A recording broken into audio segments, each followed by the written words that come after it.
2 দিন কেটে গেল। হাসপাতালে কেবিনে সাদা দেওয়াল, ওষুধের গন্ধ আর মেশিনের একটানা শব্দের মাঝে নিস্তেজ হয়ে পড়ে রইল মায়া। গত 2 দিন ধরে তার চোখ খোলেনি। ডাক্তাররাও প্রয়োজনীয় সব চিকিৎসা চালিয়ে যাচ্ছিল, নার্সরাও নিয়মিত এসে পরীক্ষা করছিল, কিন্তু সেই ভয়াবহ রাতের ধাক্কায় যেন মায়ার শরীর আর মন দুটোই একসাথে সঙ্গে থামিয়ে দিয়েছিল। বাইরের অপেক্ষা করতে করতে ফারহাদের চোখের নিচে কালি পড়ে গেছে। ঠিকমতো খাওয়া হয়নি, ঘুম হয়নি, কেউ তাকে বাড়ি যেতে বললেও সে যায়নি। কেবিনের দরজার বাইরে বসে থেকেছে আর প্রতিবার দরজা খুলেই ছুটে গিয়ে একটাই প্রশ্ন করেছে, মায়া কেমন আছো? মায়ার মা নাসরিন বেগমও মেয়ের পাশে ছাড়েনি। কখনো মেয়ের চুলে হাত বুলিয়েছে, কখনো কপালে হাত রেখে নিঃশব্দে কেঁদেছে। আবার সেই সাইফুল ইসলাম একটু দূরে বসে থেকেছেন চুপচাপ। মেয়ের মুখের দিকে তাকাতেই তার বুকের ভেতরটা কেমন যেন মোচড় দিয়ে উঠেছে। যে মেয়েটা কয়েক মাস পর নিজের সন্তানকে কোলে নিয়ে বাড়ি ফিরবে, এমন স্বপ্ন দেখেছেন তিনি। সেই মেয়েকে আজ হাসপাতালের বিছানায় নিস্তেজ হয়ে পড়ে থাকতে হচ্ছে। 2 দিন পর দুপুরের দিকে হঠাৎ মায়ার আঙুল সামান্য নড়ে উঠল। পাশে থাকা নার্স সঙ্গে সঙ্গে সেটা লক্ষ্য করলেন। দ্রুত ডাক্তারকে খবর দেওয়া হলো।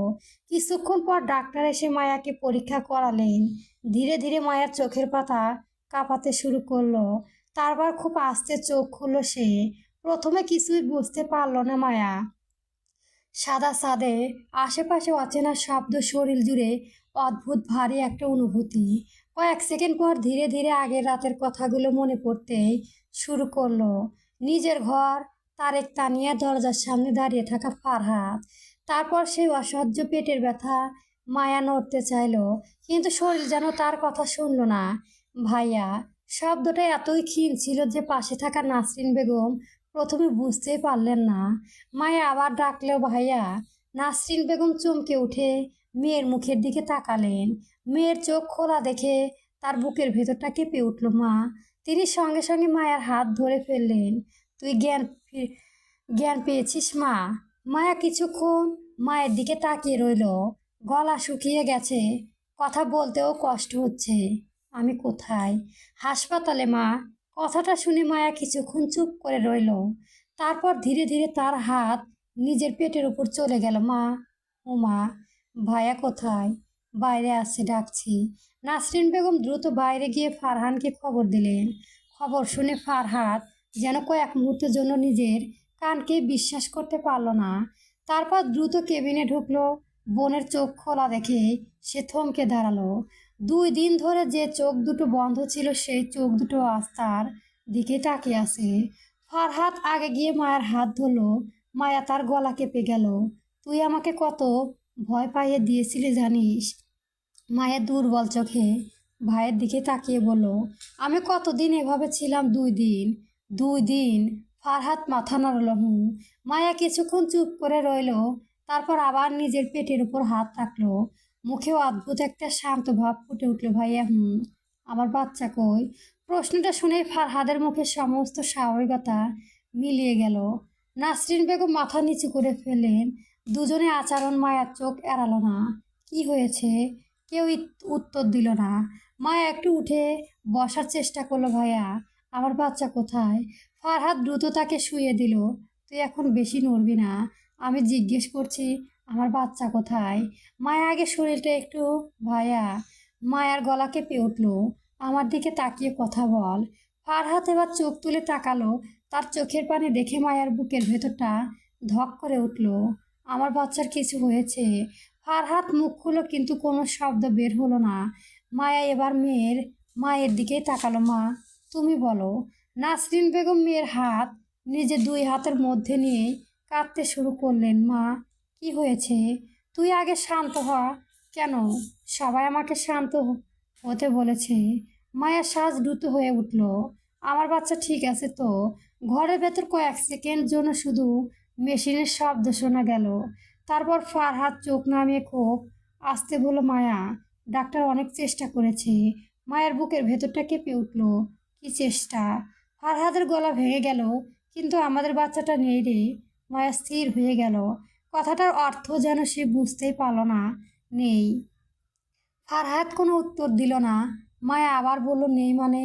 মায়া, নেই মানে কি ভাইয়া? তার পাগল স্বর ধীরে ধীরে উঁচু হয়ে গেল। ও তো আমার সঙ্গে ছিল, 8 মাস ধরে আমার সঙ্গে ছিল। আমি ওর নড়াচড়া অনুভব করেছি, ওর জন্য কাপড় কিনেছি, নাম ভেবেছি। কথাগুলো বলতে বলতে মায়ার চোখ দিয়ে হঠাৎ আপনি পানি গড়িয়ে পড়ল। ও নেই কিভাবে? নাসরিন বেগম মেয়েকে জড়িয়ে ধরতে গেলেন। মা, মায়ের বুকের ওপর মুখ রেখে হাউমাউ করে কাঁদতে লাগলো। আমার বাচ্চাকে আমার কাছে এনে দাও না মা, আমি ওকে একবার দেখতে চাই। মা, নিজে সামলা, আমি পারছি না মা। মায়া হঠাৎ বিছানা থেকে উঠতে চাইলেও ফারহাদ তাকে ধরে ফেলল। মায়া, তুই উঠবি না, আমাকে ছাড়, তুই এখন খুব দুর্বল, আমি আমার বাচ্চার কাছে যাব। মায়া কাঁদতে কাঁদতে নিজের পেটের উপর হাত রাখলো।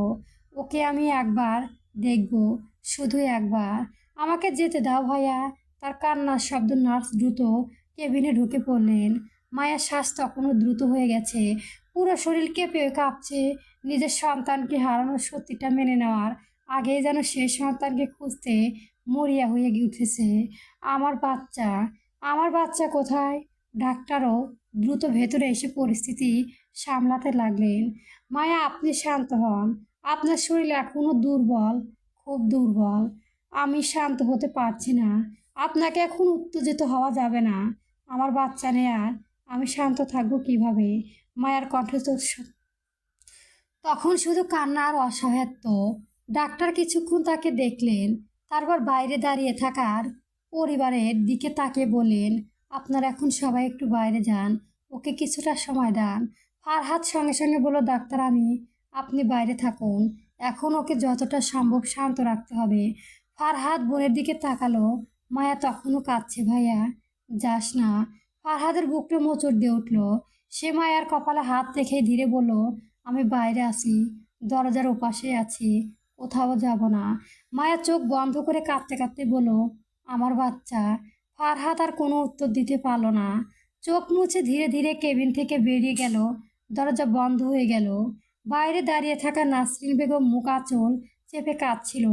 সাইফুল ইসলাম স্তব্ধ হয়ে দাঁড়িয়েছিলেন, আর ফারহাদ মাথা নিচু করে দরজার দিকে তাকিয়েছিল। ভেতর থেকে মায়ের কান্নার শব্দ এখনও শোনা যাচ্ছিল। কিছুক্ষণ পর ডাক্তার বাইরে এসে বললেন, ওকে এখন কিছুটা সময় দিন। এত বড় মানসিক ধাক্কার পর ওর শরীর আবার খারাপ হয়ে যেতে পারে। আপনারা কেউ এখন ওর সামনে কোনো উত্তেজনামূলক কথা বলবেন না। ফারহাদ ধীরে মাথা নাড়ালো। ডাক্তার, ও কি ঠিক হবে? ডাক্তার শান্ত গলায় বলল, শারীরিকভাবে আমরা চিকিৎসা করছি, কিন্তু মানসিকভাবে ওকে অনেক সময় দিতে হবে, পরিবারকে ধরতে হবে। ডাক্তার চলে গেলেন। করিডরে আবার নীরবতা নেমে এলো। সাইফুল ইসলাম ধীরে ধীরে একটা চেয়ারে বসে পড়লেন। এতক্ষণ শান্ত থাকার চেষ্টা করলেও এবার তিনি 2 হাত দিয়ে মুখ ঢেকে ফেললেন। আমার মেয়েটা এত কষ্ট পেল কেন? নাসরিন বেগম স্বামীর পাশে বসে কাঁদতে কাঁদতে বললেন, ওকে আমাদের বাঁচাতে হবে, ও যে এই শোকের মধ্যে নিজেকে হারিয়ে না ফেলে।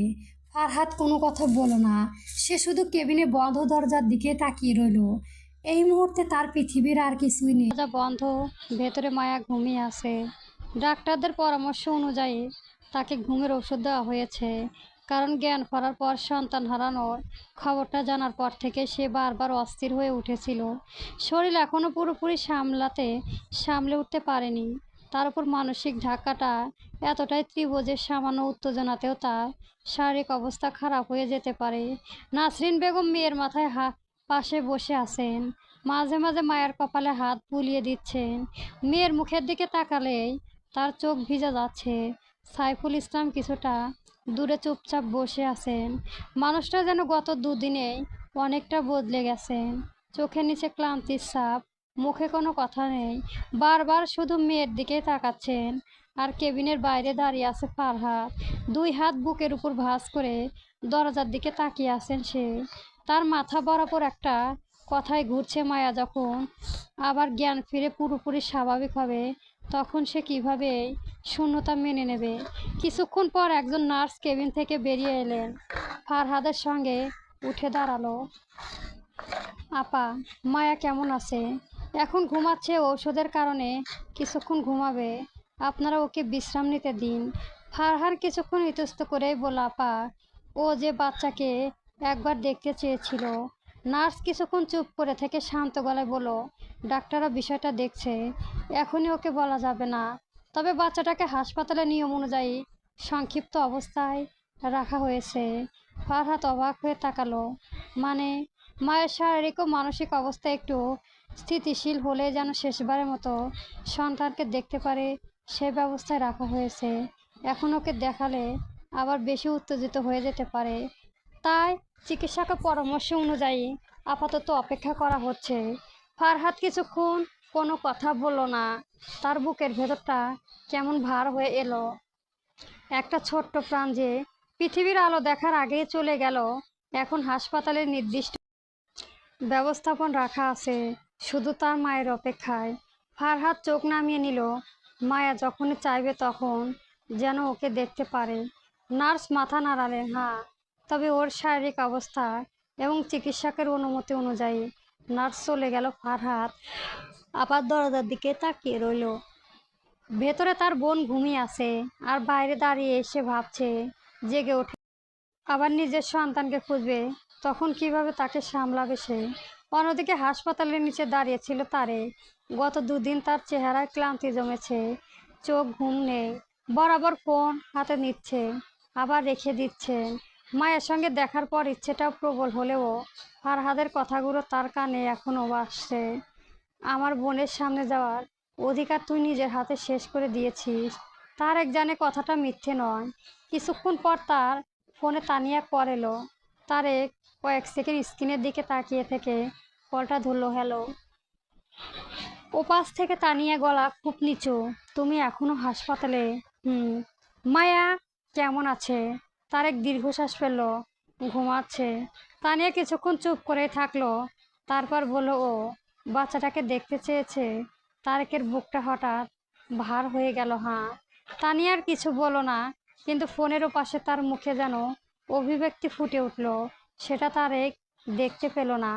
তানিয়া চোখের পানি ছিল, ঠোঁট কাঁপছিল, কিন্তু সেই কান্নার আড়ালে মনের একেবারে গোপন জায়গায় জন্মানো একটা অনুভূতিকে সে নিজেও পুরোপুরি অস্বীকার করতে পারল না। মায়ের বাচ্চা নেই। এই সত্যিটা যতবারই মনে পড়েছে ততবারই তার ভেতরে ভয়টা একটু একটু করে কমছে। কারণ এতদিন সে জানতো তারেক যতই তার দিকে ঝুঁকে পড়ুক, মায়ের সঙ্গে তারেকের সম্পর্ক সবচেয়ে বড় বন্ধনটা ছিল সেই অনাগত সন্তান।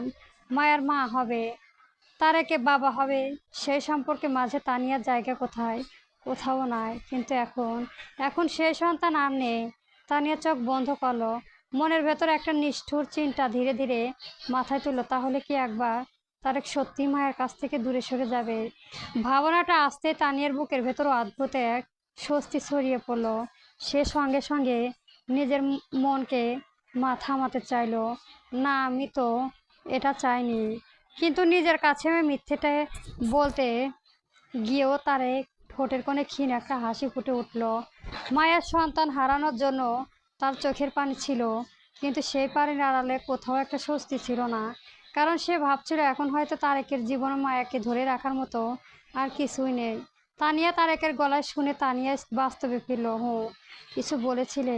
তানিয়া দ্রুত নিজের গলার স্বর ভারী করে বলল, না, আমি শুধু ভাবছিলাম মায়ের জন্য খুব খারাপ লাগছে। তারেক চুপ করে রইল। তানিয়া আবার বলল, তুমি ওর কাছে যাও। ফারহাত আমাকে ঢুকতে দেবে না, তবুও চেষ্টা করো। তারেক দীর্ঘশ্বাস ফেলল। আমি জানি না মায়া আমাকে আর কখনো দেখতে চাইবে কিনা।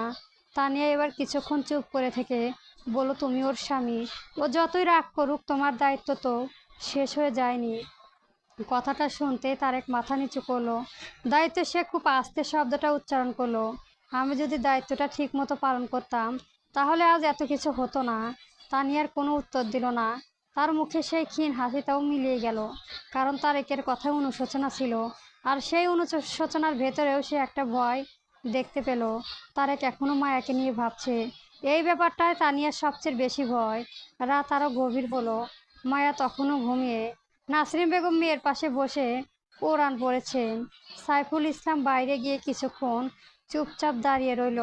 ফারহাদ তখনও হাসপাতালে এক কর্মীর কাছ থেকে বাচ্চাটাকে নিয়ে প্রয়োজনীয় ব্যবস্থা সম্পর্কে জানতে চাইছিল। সব কিছু নিয়ম অনুযায়ী করা হয়েছে। মায়া যখন শারীরিকভাবে কিছুক্ষণ সুস্থ হবে এবং ডাক্তার উপযুক্ত মনে করবে, তখন তাকে শেষবারের মতো নিজের সন্তানকে দেখার সুযোগ দেওয়া হবে। ফারহাদ চোখ বন্ধ করলো। তার মনে হয়েছে এই কয়েকটা দিন হয়তো মায়ের জীবন সবচেয়ে কঠিন দিন হতে যাচ্ছে। সে শুধু চায় মায়া যে অন্তত নিজের সন্তানকে একবার বুকের কাছে নিতে পারে, একবার দেখতে পারে, একবার বিদায় বলতে পারে। কারণ পৃথিবীতে আসতে না পারলেও সেই ছোট্ট শিশুটাই তো ছিল মায়ের 8 মাসের সব স্বপ্ন। আর সেই স্বপ্নটা ভেঙে যাওয়ার পর মায়ার জীবনে যে শূন্যতা তৈরি হয়েছে, সেটা কোনো মানুষের দিয়ে পূর্ণ হওয়ার নয়। তার এক প্রান্ত দাঁড়িয়ে তানিয়া তখন অন্য হিসেব কষছে। তার মনে ধীরে ধীরে একটা বিশ্বাস জন্ম নিচ্ছিল, মায়ের সন্তান নেই, তাহলে একদিন হয়তো তারেকও থাকবে না মায়ের পাশে। আর সেই দিনের অপেক্ষাতে যেন তানিয়া নিজের অজান্তেই আরও এক ধাপ এগিয়ে গেল। গল্পটি কেমন হয়েছে অবশ্যই জানাবেন এবং পরবর্তী গল্প পেতে আমার চ্যানেলটি সবার আগে সাবস্ক্রাইব করে রাখবেন। গল্প যদি আবার দেখা হয় চলবে।